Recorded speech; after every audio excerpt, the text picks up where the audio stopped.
Welcome back to Case of the Sunday Scaries. I'm Elyse. And I'm Annie. And we are doing this episode now for the third time. I hope the third time is the charm. It's funny, Annie, because we had talked about doing a lighthearted episode after going through part 1 and 2 of The Butcher Baker and that being such a heavy subject. So Annie was going to take over and talk about a conspiracy theory. We're going to have a lot of fun with it. We still will. But I do have to say, it is very odd that the first time we talk about conspiracy theories is the only time we've ever had audio issues and had to scrap 2 episodes. So we definitely apologize for this being a little late. But as always, I think quality is more important than quantity. So going forward, of course, we will try to have episodes out on Sundays when we say they're going to be out. But we wanted to make sure that you guys could actually hear this because this is a really fun episode. With that said, I'm going to let Annie take it away because my voice at this point is getting a little hoarse. Could not agree more. It's crazy how many technical difficulties we've had with this case, but we are onward and upward from this point on. But before we dive in, wow, this week has been wild in the true crime world. I wanted to give some brief updates and do a little in case you missed it. These are going to be really short snippets, but we will release updates on these and any other breaking news as it comes in on our Instagram, which is at a case of the Sunday Scaries. Most of us have heard of the disappearance of Mara Murray. For those who haven't, Mara was 21 years old when she disappeared under suspicious circumstances on the evening of February 9th, 2004, after her car crashed in Havern Hill, New Hampshire. To this day, her whereabouts remain unknown. As of Wednesday, July 13th, some hopeful news was released. Investigators are back on the ground researching the wooded area Mara was last seen at. A lead investigator said their goal is to cover ground that has previously been covered, but they are doing a more extensive search with the hopes of finding any evidence that might be relevant to the case. Officials also said there is no new information that prompted the operation, but I think just having them go back in and get some fresh eyes on the location is not only a testament to law enforcement, but also to Mara's family, who has been absolutely relentless in the search of finding their daughter and sister. I think this is why I let you cover most of the missing and cold cases, Annie, because even as you're reading this, I can feel my anxiety rising. I hate doing the research into these things and then not having a conclusion. And I'm so happy they're taking a second or, 50th look at this case and hopefully justice will be served. But I just want answers. And so if I feel this way, I can't imagine what her family and friends have been feeling since her disappearance. It's been so long since she was last seen. And the family did say that they are guarded but optimistic. And I really encourage our listeners to go follow her sister Julie on TikTok. The account's called at Mara Murray Missing, and she gives updates in real time. I really enjoy following her sister and seeing how much she loves Mara and just wants some answers. Next up, we have some really sad news out of Indiana. On July 6th, Kyle Mormon, who was 27 years old and lived in Indianapolis, told his family he was taking his 3 young kids fishing. What's interesting is that this was an evening trip, and his last known cell phone ping was at 12:48 a.m. on the morning of July 7th. Him and his kids never came home that day. His family issued a big search. Law enforcement got involved, but sadly, that search came to an end on Tuesday, July 12th, when divers pulled a car with all 4 bodies out of a pond on the southwest side of Indianapolis. Do they know if this is a family annihilation type scenario, or are we just not there yet in the investigation? We're not there yet, but I think there's a lot of suspicion, even from the family, that Kyle didn't have the best intentions. It's odd. The kids were super young, and to do a night fish already raised some red flags. I think them not coming home immediately, the family jumped into action. I'll see what law enforcement comes back with, but as of now, I don't think there's really any definitive answers. That's so tragic. Mhm. Now let's go over to rural South Carolina, where Alex Murdaugh was indicted on 2 counts of murder in the shootings of his wife Maggie and his son Paul. Finally. Finally, Mr. Murdaugh comes from this very powerful family in rural South Carolina. He has already faced a wave of fraud and theft charges since the killings last summer. He allegedly lured his wife to their cabin on the night she disappeared, and she had texted her friend saying Alex's behavior was fishy. Oh, if that's not an incriminating text before you get, I believe, shot to death. I don't know what is.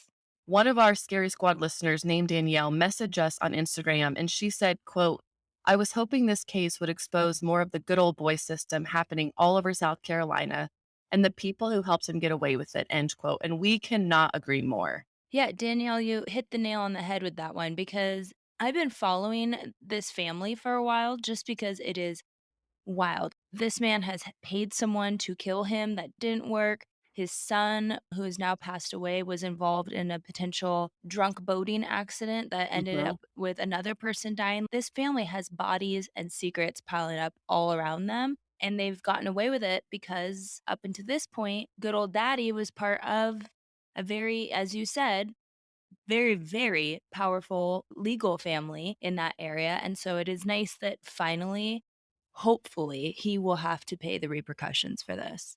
Absolutely. And as of this round of filming, because this is our third round, Alex is pleading not guilty.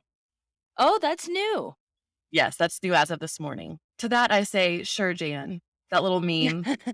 Next up is a case with a huge plot twist. There's an investigation happening with author Delia Owens, who wrote Where the Crawdads Sing. Delia, her ex husband Mark, and his son Christopher are being sought in connection with the fatal shooting of a suspected poacher that happened nearly 3 decades ago in Zimbabwe. After getting married in 1972, Delia and her former husband Mark ran the Owens Foundation for Wildlife Conservation in Africa. Their mission was to protect elephants from poachers. This alleged murder of the suspected poacher was caught on camera and included in a 1996 ABC documentary called Deadly Game: The Mark and Delia Owens Story. This is wild to me. We just talked last episode about the deadliest game, and now we have a potential poacher, which you shouldn't be doing that, sir, but I don't know if that is necessarily an excuse to be killed.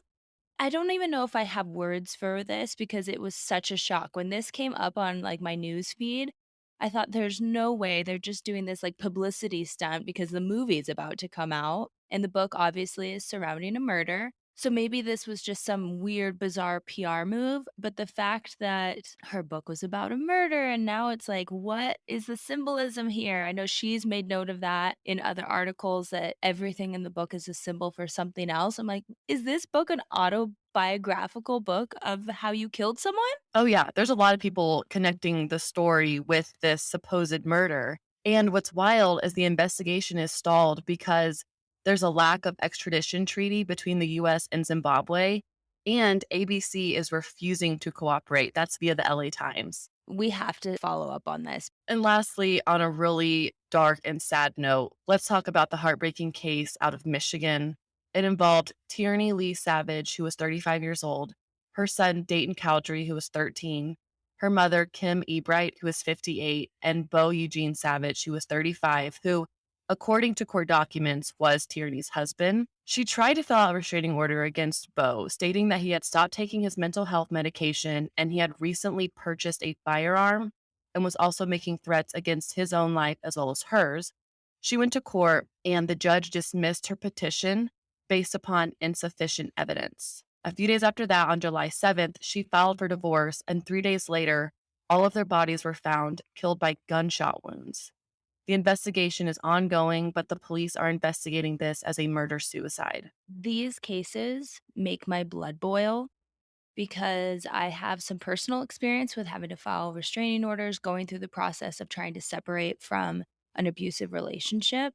And to hear a mother saying that she wanted to protect herself, protect her son, and then being denied access to that protection, I understand there is a lot of ups and downs in these situations because they don't want to obviously take a parent away from a kid just based on someone's accusations. Mhm. But she made some pretty big points that he was off of his medicine, which should be taken seriously. He had recently purchased a firearm, should be taken very seriously, and making threats. Even if it's just a temporary where they do some investigation, this should have happened, or we would not be sitting here talking about the murder of three people and the suicide of another. It's so sad. She did what we're supposed to do. Go to a judge, make your case, have valid points, It's so sad for me to think of her leaving the courthouse just feeling defeated and then this happening. It's ridiculous. The only hope I have coming out of this is that maybe because this story has been in the headlines this week, is that like many cases, when they get a little bit of media exposure, it kind of puts pressure on the legal system to re-look at their methods of doing things. So hopefully something good can come of it. But we didn't need to lose three innocent people in the interim and countless others whose stories aren't in the media.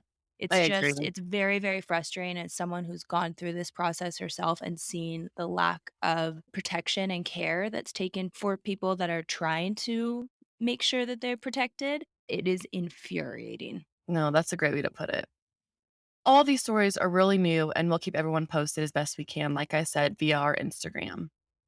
So now that we have some updates over with, let's get on to this creepy conspiracy episode, shall we? Please. I'm a big fan of conspiracy theories, and I gave everyone a little teaser on the last episode with the word airport, and then I proceeded to say conspiracy. So I feel like everyone probably put two and two together. But today I am covering all the mysteries of the Denver International Airport. I quickly wanted to make a note for our listeners who have not traveled through this airport. It's referred to as DIA because it stands for Denver International Airport, which is what I'll be calling it throughout the episode. There are a lot of conspiracies when it comes to the airport, but I think it's really important to start at the very beginning. Before DIA, Denver had a different airport called the Stapleton Airport. This airport opened in 1929 and was the major airport in the region for more than 65 years. In total, the airport was 7 square miles and only 10 minutes from downtown Denver in the area called Stapleton, hence the name. It quickly became the fifth busiest airport in the nation. Eventually, Denver started becoming more popular and more air traffic began entering Stapleton Airport. Around this time, planes were also advancing and becoming louder, which upset the people in the neighborhood of Stapleton, rightfully so. They started demanding that the airport be moved, and they really just wanted some peace and quiet. Just to give a little context around how close this airport was to the community, I found an interview that Denver 7 News did, and they interviewed a woman named Nadine Caldwell. She said the airport runway was only 3 blocks from her front yard in Stapleton, and it was so close that her and her family and friends used to actually sit on the front lawn and watch the airplanes take off. As fun as that part sounds, I'm not a mom, but if you had a new little baby around the house and you were just in survival mode and you finally get that child down to sleep for a nap, a moment of, break, Can repose, you if you will. imagine a huge Southwest flight just coming overhead and shaking your Yeah, and house? your whole house is shaking and the noise is going. I mean, absolutely not. I would be so infuriated. I have dogs, and I know that they'd be barking if they heard an airplane every 15 minutes. That would be oh my goodness, no, I would move.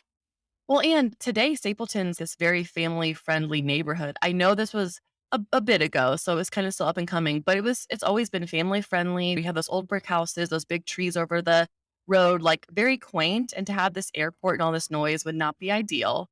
But the city listened, and in September of 1989, ground broke and the construction of the new airport began. Want to know something kind of funny about this piece?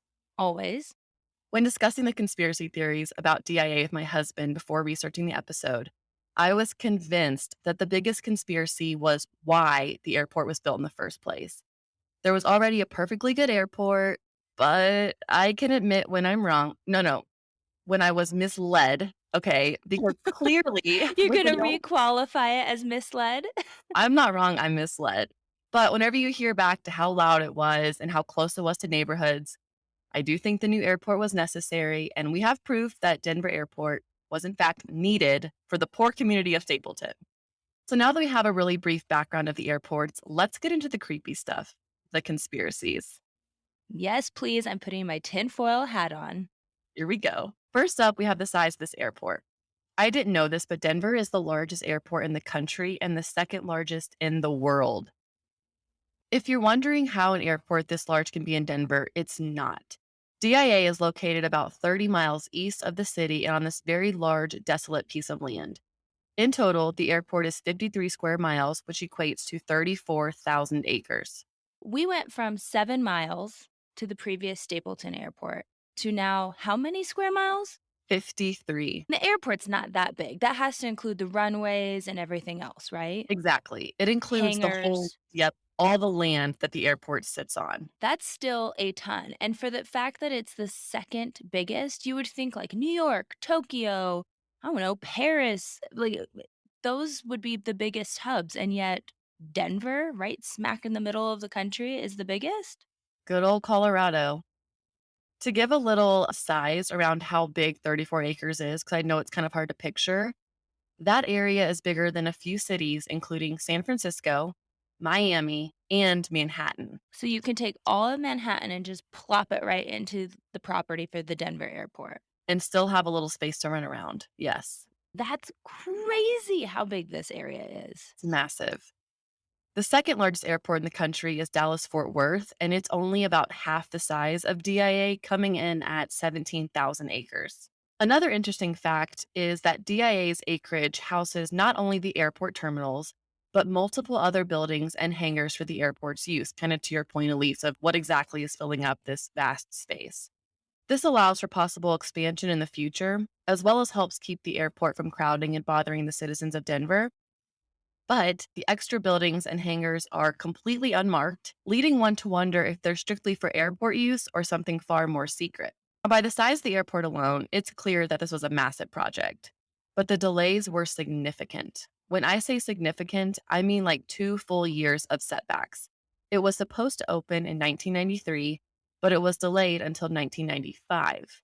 One might wonder what exactly caused these delays. These delays happened because of the number of design changes during construction, as well as the contract disputes that led to many different workers on the job working under different contractors. During this period of time, and even to this very day, no one really knows the true scope of the project because architects of the airport wanted it that way. I expect there to be delays in construction. I've Mhm. seen my parents build a home, it was not done on time. So I would imagine that this is, a big, big project. Am I right in saying that you're telling me you would show up for work? Maybe you're working on Concourse A Mhm. and you're working for Tom. And the next day you go to Concourse C and you're working for Bob the Builder. And yet you never have a full picture of start to finish of the area you're working on. They're just moving people around. Exactly. And I think that's pretty rare in the construction world. Typically, if you start on a big project, you want to see it finished because you know the ins and outs of that specific area. But for DIA, they were constantly doing these pivots, not only in the design of the airport, but also in their duties and who was leading them. So you'd have a new boss every day. Not only does that sound sketchy, but that sounds potentially like a hazard. Mhm. Because if you're not working from start to finish, how do you know that the guy before you remembered to put all of the nails in the wall during construction that he was supposed to? And then you're just picking up where supposedly he left off? This makes no sense. No, it doesn't. And there's a lot of confusion around the project because no one can definitively give these answers because they simply don't know. Another odd factor in the construction of the airport is the fact that they were over budget by nearly $3 billion. And yes, that's billion with a B.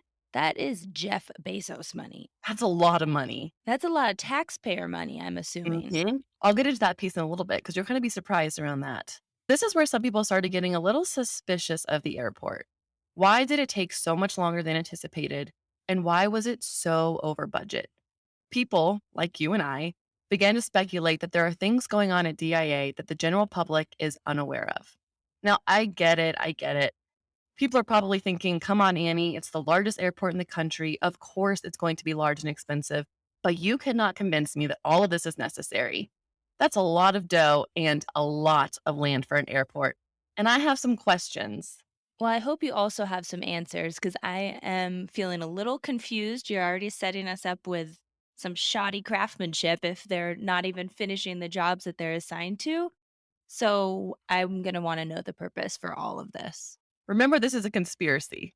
So I don't know if I'm going to give you answers, but I'm definitely going to make your mind go into places that you probably haven't thought about before. Annie, whatever you say, I believe. So it's no longer a conspiracy, it's truth. You heard it here. I won't mislead you, I promise. Now, the next thing I heard of and did more research on was the amount of underground levels that Denver has. In fact, There are as many as 6 underground levels below the ground floor of the airport. 6 underground levels.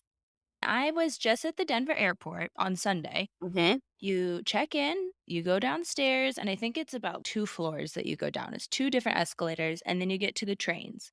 And you're telling me that when I'm on that train, there's at least 4, maybe 5 levels below me? As many as up to 6, correct. So whenever you're on that, you feel like you're on the bottom of the airport. No, no, Yeah, no, I'm saying below that, there are 6 underground levels that people cannot enter. We can't get to that just from like, you wouldn't just run into those underground levels being in the airport. I'm Okay. checking the elevator because it only has 3 buttons. That's what I saw. Watch there be, like, a little star button, and we hit it one day, and we get sucked into the underground because we have this episode come out, and everyone's watching us, and, no, that's where I go down a rabbit hole of, like, "Is this safe to release?" I think it's fine. But those levels aren't just for trains, but for who knows what. When you go back to how large the airport is, it spans over 53 miles, give and take a few for the runways. You can easily fit a small city under there. So my thought is, what is under there and why do we need these underground levels? Before I get to that part, you can't have underground levels without some way to get from point A to point B. And enter into the chat the tunnel system.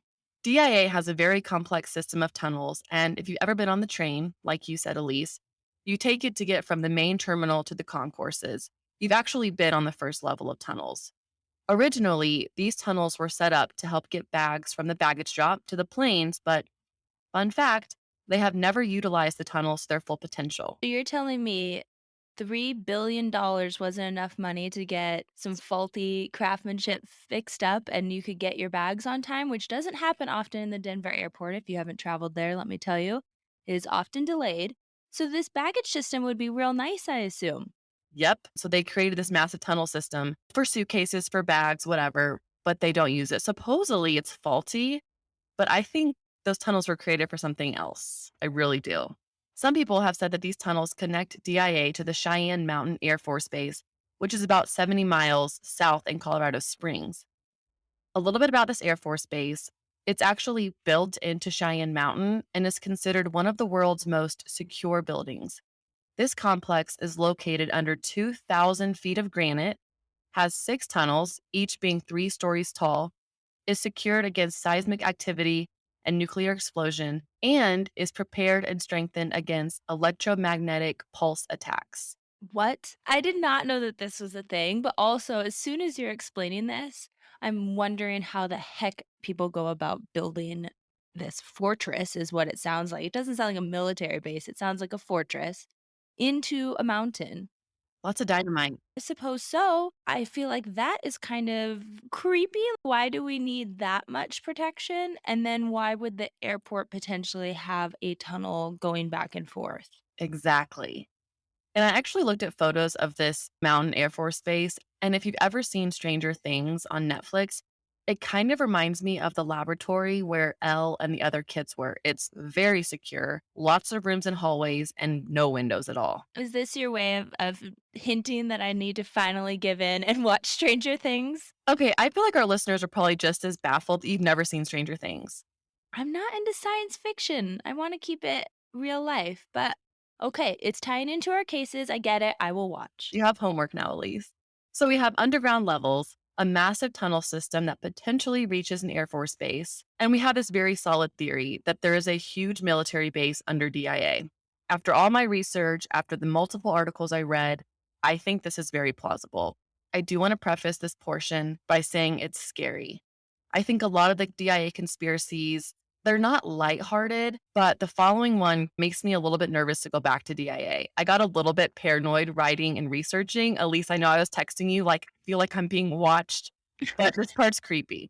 Well, and then our audio cut out twice, so maybe we are. So maybe just whisper this portion. And then we had the weird locust last time who mysteriously appeared on the window while we were talking about this, and it was huge. And you're like, I've never seen that guy. We've had a lot of weird happenings around trying to get this recorded, but I do appreciate that every time you've added a new conspiracy for me to dive into. So it's kept it interesting for me, and I know people are going to be obsessed with this. Amen to that. Lucky for us, we have 2 people by the names of Alex Christopher and Phil Schneeder who are going to take us on a journey. Philip Sneeder was a U.S. government geologist and engineer. He was involved in the construction of deep underground military bases known as DUMBs. Allegedly, he was assassinated by a U.S. intelligence agency for disclosing the truth about the U.S. government cover up of UFOs and aliens. I think it's important to note that he was a whistleblower, and when he was found dead, it was first ruled as a suicide, but after an autopsy was done, the cause of death was unknown,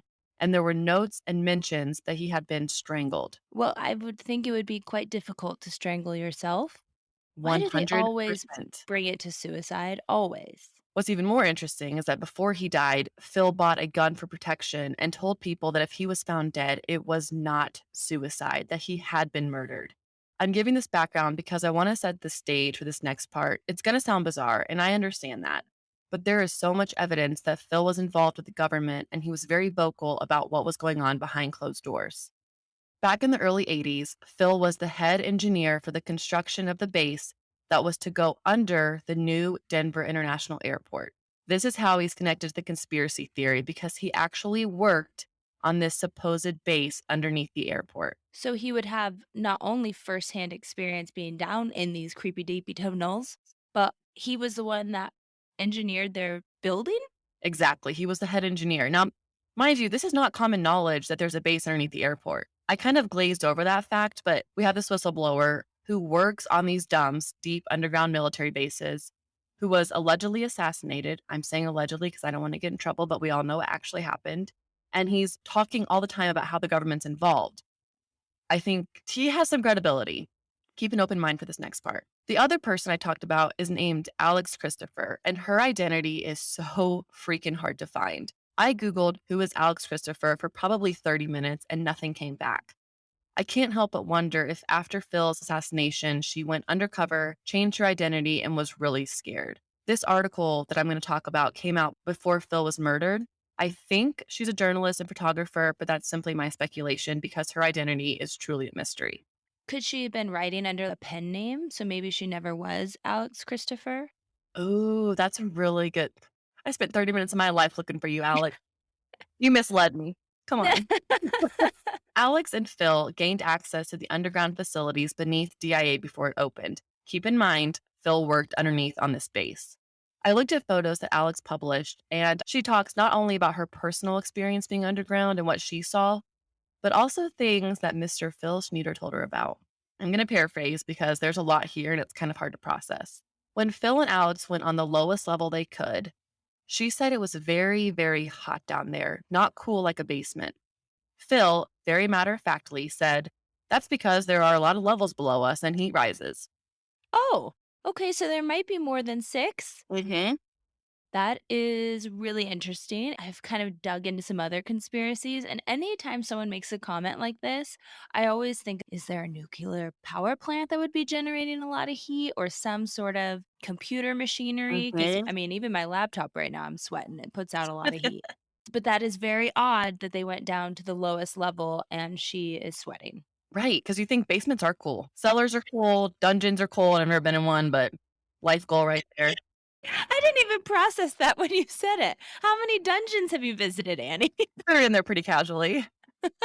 Another weird character in this conspiracy is a construction worker who told Alex that there are definitely 5 secret underground buildings with interconnecting tunnels that are roughly 3 miles long. He also told her that there is a huge 40-foot diameter tunnel that was already constructed in the place before Denver Airport was built, and it's believed to connect to Dreamland, which ties into the Area 51 conspiracy. Oh, I don't like this. This is a lot of creepy little alien stuff happening.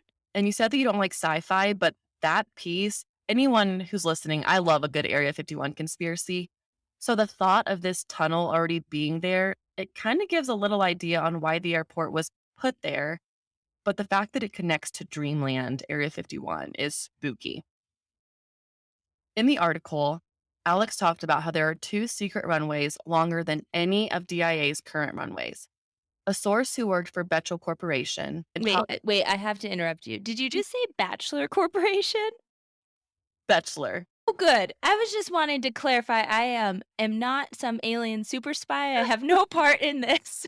This company helped build these high tech runways that cost $50 million, and they built them in the wrong place back in 1990. They then covered them up with about 4 inches of dirt, which is very interesting because these current runways are not being used. Why can't you just uncover them with the dirt? Denver has a ton of airplanes coming in and out. I'm sure they could use them, but they're high tech. So they're not just pieces of pavement like what we think about whenever we picture a runway in our head.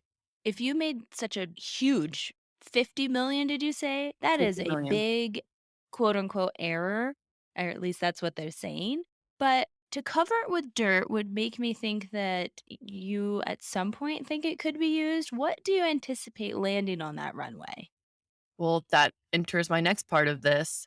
Phil said the plan for the underground complex were for hundreds of miles of underground roads to all be connected with a high speed bullet train that can go at Mach speed. Mach speed occurs when objects move faster than the speed of sound. So my thought is these runways were for something big to land. Well, I don't know much about aviation besides that I would very much enjoy a ginger ale on every flight that I'm on. But I am thinking to myself, you're talking about mid early 90s, right? Hmm. Technology has come a very long way. So if they're having this technologically advanced runway put in and all of these tunnels connecting it, and we're talking Mach speed, I think we only have that one like G force plane that can break the sound barrier right now. Yep. But they were already planning for this 30 years ago. How? And why?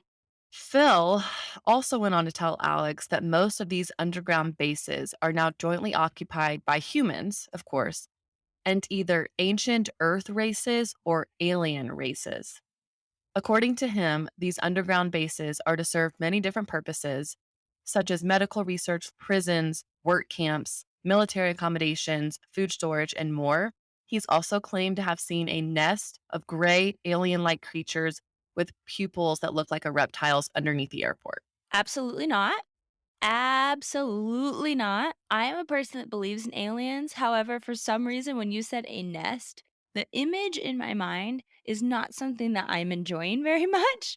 And now I'm just picturing every time that I'm at that airport and I get in that train that I am potentially just a few floors up from a nest of like creepy crawly aliens that look like lizard people. And that are making babies underneath the airport because a nest, I picture eggs and babies. I do not love I this. went too far there. Yeah, my hands are sweating. I'm going to finish this section with a quote from Alex Christopher. She said, quote, "I hope you can sleep well knowing this information. As for myself, I sleep very little," end quote. Well, Alex, thank you for your well wishes, but no, I will not be sleeping well tonight because now I'm going to be picturing tiny little baby aliens with giant eyes just blinking at me while, while I sleep. I'm going to post pictures of what she took. It gives them a lot of credibility for being underneath the airport. And you can see these huge concrete tunnels, fences. You can see a lot of weird machinery down there. So I'll post all of that on our website along with our social media.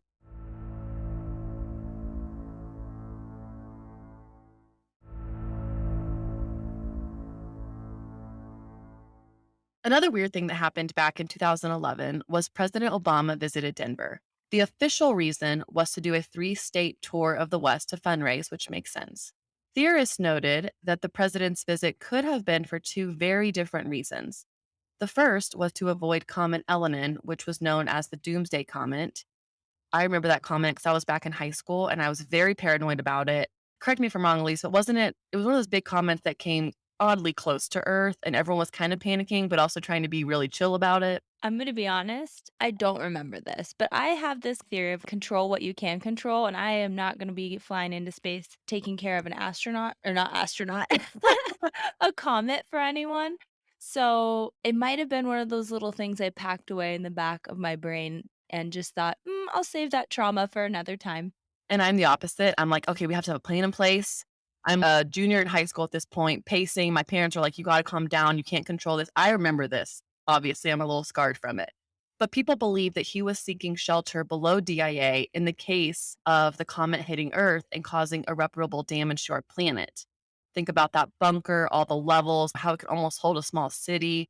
Was he coming here to take shelter just in case? That would make a lot of sense because you said all of that granite, all of this underground stuff, it's a doomsday bunker for the elite. That would make total sense. Do you think we get to go to that one day, Elise? Well, everyone that's listening, just take a quick pause unless you're driving and maybe hit that subscribe or follow button. And let's make this podcast really popular so that in the event of a terrible comet and or warfare, we can go 30 miles and go hang out with Obama and Clinton. Oh wait, I don't know if I want to hang out with these people actually. We'll go live on the gram if we do happen to ever go down there, though. We'll keep everyone up to date. Absolutely. I think that might revoke our invitation if all of a sudden True. we start live streaming.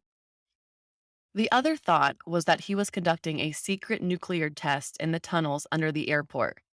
My question is, if they were testing nuclear bombs or whatever, wouldn't they have to shut down the airport?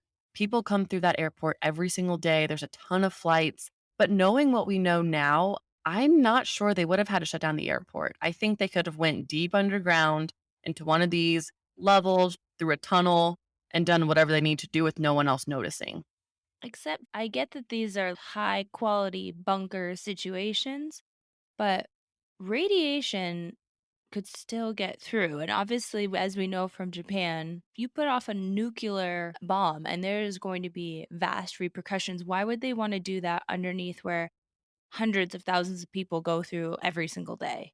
So I'm not as sure about that theory. Him coming to protect him in case something did happen with that comet, that one seems a little bit more realistic to me. Yeah, I agree.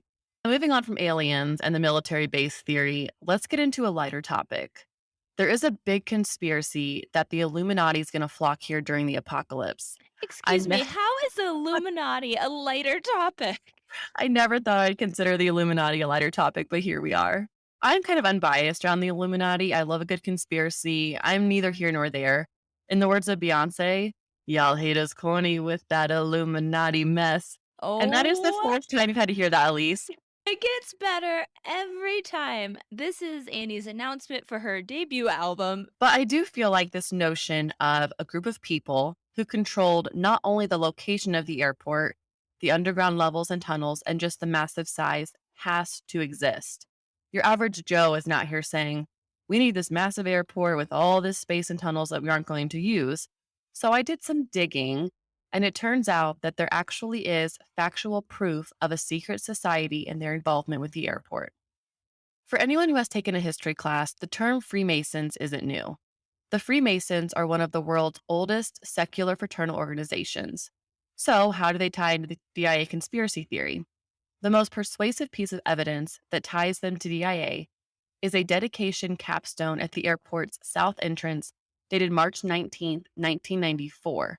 Sealed beneath the stone is a time capsule containing, quote, messages and memorabilia to the people of Colorado in 2094, end quote. The granite marker depicts the square and compass symbol of the Freemasons and has the name of two grand lodges and their grand masters. I was just at the airport. I've heard here and there the conspiracies around the airport.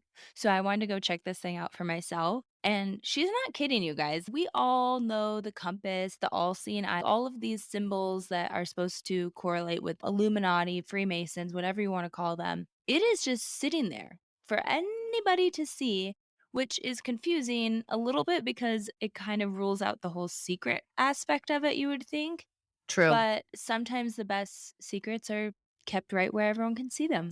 And if you saw that, I'm sure you saw that on the capstone, they make mention of a group called the New World Airport Commission, which, unlike the Freemasons, this group does not even exist, making its inclusion a little tougher to explain. That sounds oddly familiar. What does it sound like?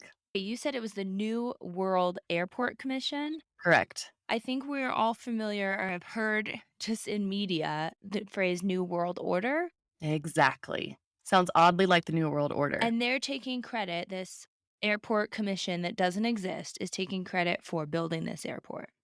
Exactly. Back to earlier in the episode, whenever we talked about who's funding the airport, there is a theory that this New World Airport Commission funded everything, but they don't exist. So where's that money coming from? If anyone wants to know what's in the time capsule, it's kind of vague, but supposedly it's filled with coins, a baseball from Coors Field, a pair of sneakers from a former mayor, a few Black Hawk Casino tickets, and other memorabilia. You said that this is supposed to be open in 2094, right? hmm Who wants the mayor's crusty, dusty tennis shoes? Gonna be a smelly unveiling. I understand like memorabilia coins from this time, although we don't even really use coins all that much anymore. Besides Bitcoin, I don't know how they'd put that in a time capsule, but the vanity of thinking that someone would want your crusty old shoes. Is a little bit out there. Last time I was at Denver, I too checked out these time capsules because I'm one of those people who get to the airport like 2 hours before my plane even boards. But this time it did pay off. And if anyone ever wants to see this capstone, it's located in the terminal under a huge US flag. You cannot miss it.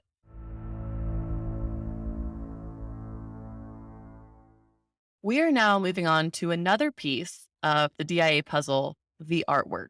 A big piece of this conspiracy are the murals, statues, and plaques around the airport that truthfully are odd and hard to explain. First up, let's talk about our boy, Blucifer.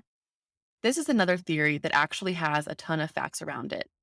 If you've ever been to DIA, you've most likely seen the massive blue horse on the land surrounding the airport. This statue has demonic, glowing red eyes, and it's up on its two back legs in a pretty aggressive stance. His mane kind of reminds me of Medusa's snakes, and this horse is yoked. He is so muscular and veiny. That is a polite way to put it, Annie. He's bulging. Like, he has some shoulder muscles, he has those back legs. Not going there, but you know what I mean. Veiny and bulging. You heard it here first. In total, the statue is 32 feet tall and weighs 9,000 pounds. He's a big boy. It's a little unknown why exactly a horse was chosen, but some say it's a nod to the Denver Broncos, which is our NFL team, and others say that the blue horse comes from a legend in the San Luis Valley.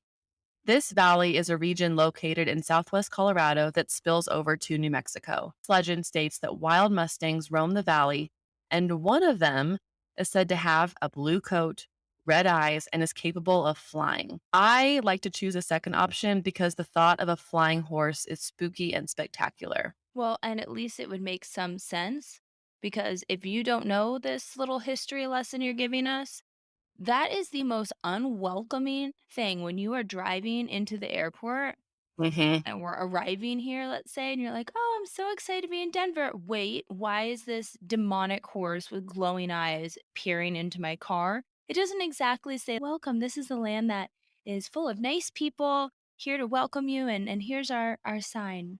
No, it's terrifying. It is, but this story gets even creepier. The creator of the statue is named Luis Jimenez, and this is where the story gets eerie. The city of Denver commissioned the statue to be built in the mid 1990s while the airport was being established. Lewis won the bid and was working on this horse. He was almost done with the project when a piece of the 9,000-pound sculpture fell on Lewis, severing an artery in his leg and sadly killing him. Okay, so now the horse is also a murderer. It's a cursed horse. The reason behind those glowing red eyes is a bit spooky, and the story is best told by Lewis's widow named Susan. Susan did an interview with CPR.org, and she told a chilling story. She remembers a time Lewis was home alone at night. He heard something in the living room and went to investigate. He sees these two eyes, she said, and he said the hairs on the back of his neck stood up. He had thought there was an invader in their home, but then felt a nudge from a familiar source. It was their horse, Blackjack, who was the model for Lewis's work. This horse had mysteriously broken into their living room from the horse's barn, and this gave Lewis the inspiration to have the glowing red eyes, kind of as a tribute to his boy, Blackjack. I wish that gave me some semblance of comfort of, oh, he really loved his horse, but it doesn't really explain why he saw the glowing eyes in the first place. Maybe it was like a reflection on animals' eyes. You know how that happens? That could make Mhm. sense. But I know beauty is in the eye of the beholder. All art is subjective. But I would venture to guess that no one is comforted by seeing this thing. No. Is it the Stallions? Is it a nod to the Denver Broncos? Is it a tribute to his boy Blackjack? I think it's kind of all of the above, but it's odd how demonic the horse looks. I agree. Because of Lewis's death, the sculpture had to be finished by his friends, family, and even race car painters. It was completed and unveiled in 2008. The sculpture was referred to as the horse which killed its maker, and the red orange colored eyes added to this sinister attribute. It now stands proudly and stares upon those coming to and from the airport. I travel to the airport pretty often, and I always feel a little uneasy when I see Blucifer. But to your point, Elise, art is in the eye of the beholder, beauty is in the eye of the beholder. To say it's an incredible piece of art is an understatement. Lewis did a beautiful job, and his family and friends should be very proud.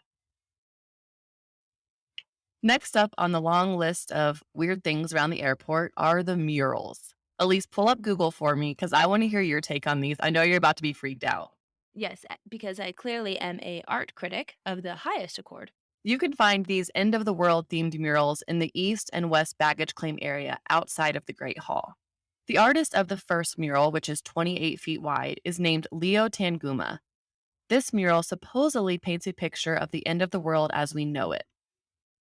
This mural is massive and it's split into two pieces separated by a doorway that is, unexcitingly, an emergency exit. Together, this mural tells a variety of different stories for travelers to interpret while waiting for their bags. The first piece I'm going to talk about is called In Peace and Harmony with Nature. It's said to symbolize environmental destruction versus environmental healing. We're going to do our best to describe this mural, so do us a favor and close your eyes. Picture a brightly colored, horrific scene of trees burning in the background, animals in glass cages flying, a girl lying in a coffin, and young people fleeing the scene while crying. There's a whale, a tortoise, and a jaguar who all look distressed. There's a large bird hovering above this commotion and looking down, and he has some big main character energy. When you look at this mural, it's sad, and quite honestly, it's very ominous. Elise, what do you think about this mural? I think you are massively downplaying this. And the reason we're describing this to you guys is because if you went to the Denver airport right now, this actually is not up currently because the Great Hall is under construction. So you won't be able to see this till that construction is finished. So she gave you the PG version. Not only is there a little girl with her arms folded across her chest, definitely laying in a box, which I can assume is a coffin, but all of the animals in this look, you said distressed. I am Yeah, gonna say real, real dead. Real dead. I'm pulling it up now too.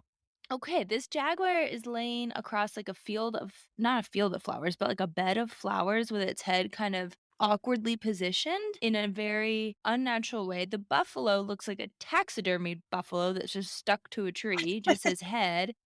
And then the whale was the only one that at first glance I thought like, "Oh, the whale's jumping out of the ocean. He looks to still be doing okay." Until you look at the colors used and its positioning, it's not jumping up. This whale is bleeding out on the beach. Oh, You can see the blue for the ocean, then hmm that red, and then the brown, which I assume is the beach, representing sand. And this whale is literally bleeding out. And oh, Annie, look at the bottom left. looking. Okay, so there's not just one dead girl. There's Oh, another one yep. in the bottom left corner. She looks to be like middle aged. hmm Nothing about this. I mean, what is this called? Peace? In peace and harmony with nature. Well, bullshit. This does not look peaceful, and nature is on fire and bleeding out and being taxidermied. The only thing that looks to be surviving this scene, oh, penguins are my favorite animal, and I just noticed there's a penguin that looks like it's stuffed in a glass cage. That made me really sad.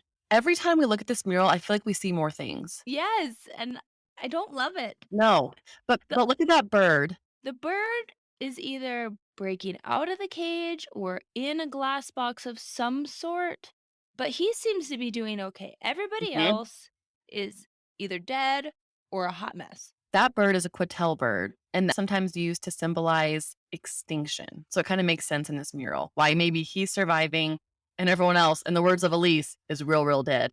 One of the main conspiracies around the airport is that a mass extinction event will happen soon, and Denver was kind of built as this sanctuary for those selected to emerge in the new world unscathed. This goes back to Mr. Obama and that conspiracy. Yep. Now I'll go to the second piece of this mural because it's the complete opposite. Once again, we're going to try and describe this for you. So close your eyes and picture this. The mural shows a very diverse number of adults, children, and animals coming together and crowded around this very unique rainbow colored plant with a yellow halo above it. They all have smiles on their faces. They seem happy. The animals in this mural are dancing around, looking majestic, and they also seem to be really happy. It's a complete 180 from the first part of the mural. Elise, I want your take on this mural. Well, from someone, the esteemed critic that I am, if we just go into color theory, the comparison of even before you like, zoom in and look at the individual parts of this, the color theory is completely different. The first one has really muted tones. It doesn't feel happy at all, except for that bird. Is this one you have every color of the rainbow. This is going to age me, but it kind of has the colors of like a Lisa Frank painting where Yes, that's a good way everything to put is it. overly vibrant, like it has no realistic coloring. So the middle of this whole mural is this plant with the halo above it, kind of that rainbow plant. And this is supposed to stand as a symbol for the new world government and the new way of life that everyone will have to follow once that extinction event is over. You mean the New World Airport Commission? Yep. And see how everyone seems happy? It's supposed to give this like, look, it's happier on the other side. The first picture, the first mural was horrible. A lot of death, a lot of destruction. The new one is happier, kind of giving the symbol of like, once everything passes, it's going to be good. I don't know how someone thought to tie a plant to the New World Order, but at this point, nothing is off the table, and I'm here for it. There is another mural called Children of the World Dream of Peace. And let's just say it was a pretty bold move to add dream and peace as the title. For the third time this episode, we're going to attempt to describe this mural to you. In the first section of the mural, there's a large soldier with a gas mask, and he is wreaking havoc over a group of people. He has a gun in one hand and a sword in the other. The sword is piercing a dove, which is kind of a symbol of peace. There is a caravan of refugees trudging away from him, a hiding child with a teddy bear, a dead child in someone's arms, and ruins everywhere. I don't know if I really agree with this gas mask thing because if you look close, I get why people think that, but it almost looks more like it's this man's actual facial structure. I actually can see that now. That's a Yeah, good there's point. no start or stop to it. These paintings are terrifying, absolutely Hmm. terrifying. Again, if we go into the colors used, this painting is incredibly muted, except for the children that are crying are the only thing done with any vibrant colors. And then you see this rainbow that's going across half of the mural. And then as it goes behind Creepy Green Guy, which is his official name, I talked to the artist, it was Creepy Green Guy, the rainbow just completely disappears and washes away to nothing. And as we know, like you said, the symbol of peace being a bird, rainbows kind of light at the end of the tunnel after a dark, stormy day, all of that is being destroyed by Mr. Creepy's green scary man. Hmm. Now look at the second section of this mural. It's similar to the first mural. It's the complete opposite. It shows a celebration of many young people with the same soldier from the first part, but he is now dead below them. Doves rest on his body, and his sword is being disassembled by a kid with a hammer. This one is totally different. Just like the other one, the colors are crazy and vibrant. But Annie, if you take a look, Hmm. not only is there every nationality represented, Hmm. everybody looks happy, healthy, but all of these children, you don't really see it at first, but all are carrying flags representing different countries of the world. And yet, wrapped in those flags are weapons. They're all knives, looks like a gun in one of them. Oh my gosh. And it's almost like Yeah. they're bringing them to the middle of this painting, to this center character, which kind of reminds me of the Nativity. You see, like, Hmm. a woman in the middle holding a little kid, and everyone's kinda gathering around them, and again, it's all of these nations represented in this painting, and they all look a hell of a lot happier now that, Scary Green Guy has been murdered, seemingly. One thing that these murals have in common is this war versus peace theme. They're all a little bit chaotic. You can hear Elise and me trying to decipher these. Your mind really runs wild when you look at it. And it's bizarre to me that this is in the airport where families and kids are walking past it. And it is so, so eerie. Again, why all of these really ominous symbols? Well, I'm about to give you a really ominous piece of information right here. It's a little out there, but I have to talk about it. By the murals, there is an inlay on the floor and it features the letters AU and AG. Oh, oh, that's gold. I know that. Growing up in Alaska. Exactly. This is a nod to gold and silver, which is appropriate. After all, Colorado has a rich mining history. But some believe the letters represent Australia antigen, which is a very dangerous strain of hepatitis that could serve as a biological weapon. These two symbols, combined with the unnerving murals, have fueled one conspiracy theory that the airport could be a hub for biological warfare. Okay, Annie, put on your tinfoil hat because this is where my ADD brain, I hear one word and I'm like, squirrel. And in this case, I'm like, biohazard. So I was watching Criminal Minds as I do to relax because I am a absolute freak. And they had this episode, I don't know which one, where basically they're in New York and there's this chemist or scientist of some sort who has created a biological weapon. Okay. And he is wanting to basically get the attention and the notoriety. And so he goes into the subway system and he's about to unleash these things. Well, of course, the smart little scientific dude that's super cute on that show, can't remember his name, but like, wow, call me.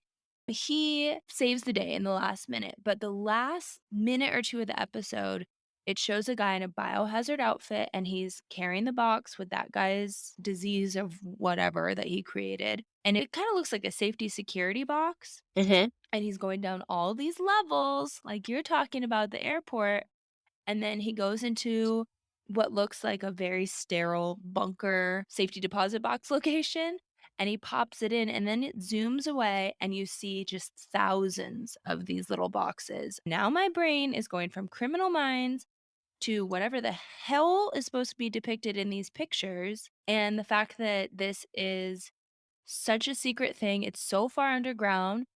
What if it's a storage for potential biohazardous materials that come in and out of the country?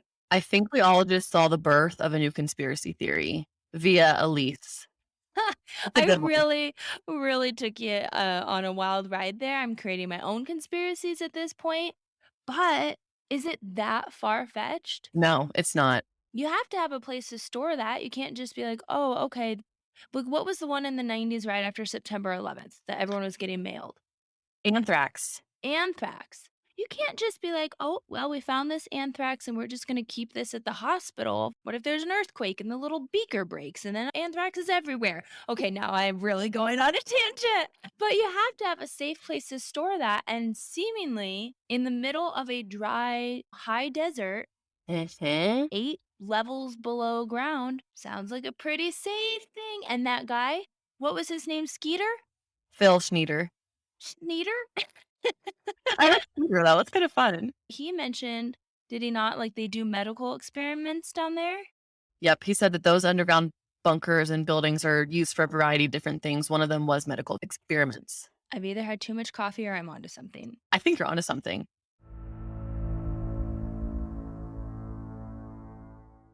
Okay, but let's go on to once again a little bit of a lighter note because murals aren't the only odd pieces of artwork around DIA. You probably saw these when we came back from North Dakota, but the gargoyles that are overlooking baggage claim, creepy. And historically, gargoyles were added to buildings to protect the people inside from evil spirits, which makes me wonder why they choose these creatures of all creatures to put by the baggage claim.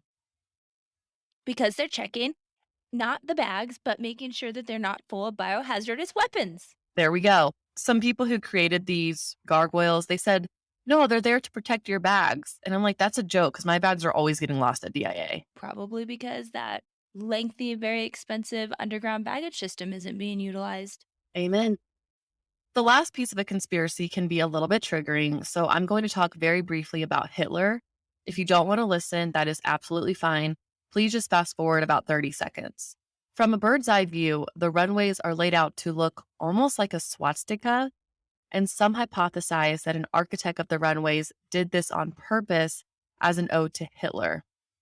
That's all I want to say about this, but it's talked about a lot when it comes to Denver Airport, so I didn't want to leave it out. I want to add, it's not that far fetched because if we're going back not that many years, we actually did bring a lot of Nazi or Nazi sympathizers that were well known in their craft, whether it be hmm scientists, whatever. They helped us with the space mission. So would it be that far-fetched to think that they could have helped build this very mysterious airport? No, that's a really good point. Suspicious.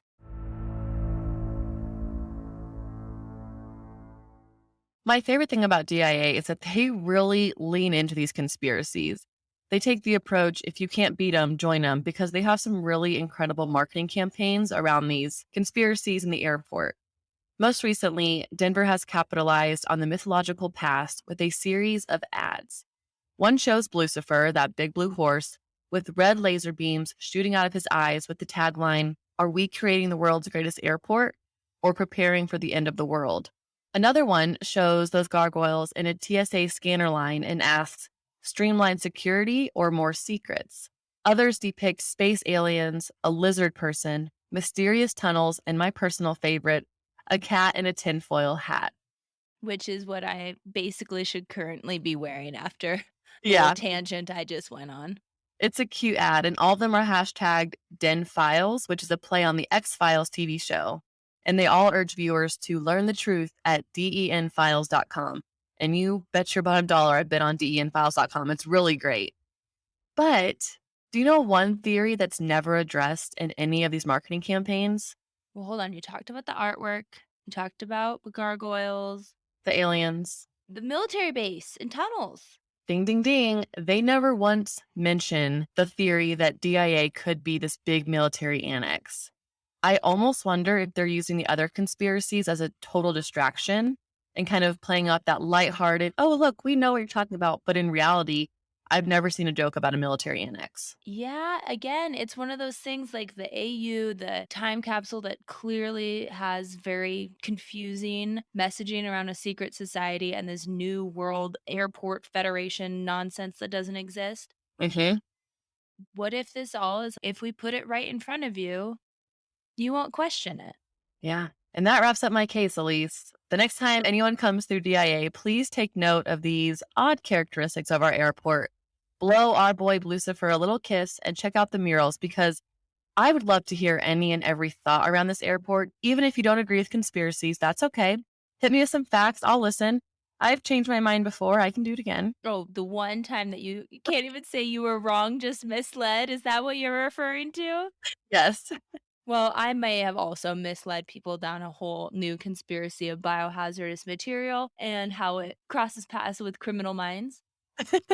So, if so, sorry about that, but not sorry. I am hoping and praying that this audio worked and you are hearing this because Annie, you did such a good job researching this episode. It was a fun break for me. I hope it's a fun break for our listeners as well, from going from some pretty heavy topics with the butcher baker to just kind of letting our minds wander where they will, going over some fun conspiracies. However, we have a case coming this Sunday. I'm doing a case that involves makeup and how it was used to poison people. I am so excited for this. You might be thinking the Victorian era. We're not talking about lead poisoning. We are talking about intentional poisoning using the good old compact in your purse. So, with that said, we will see you Sunday. Thank you for your patience in us getting this episode out. And until then,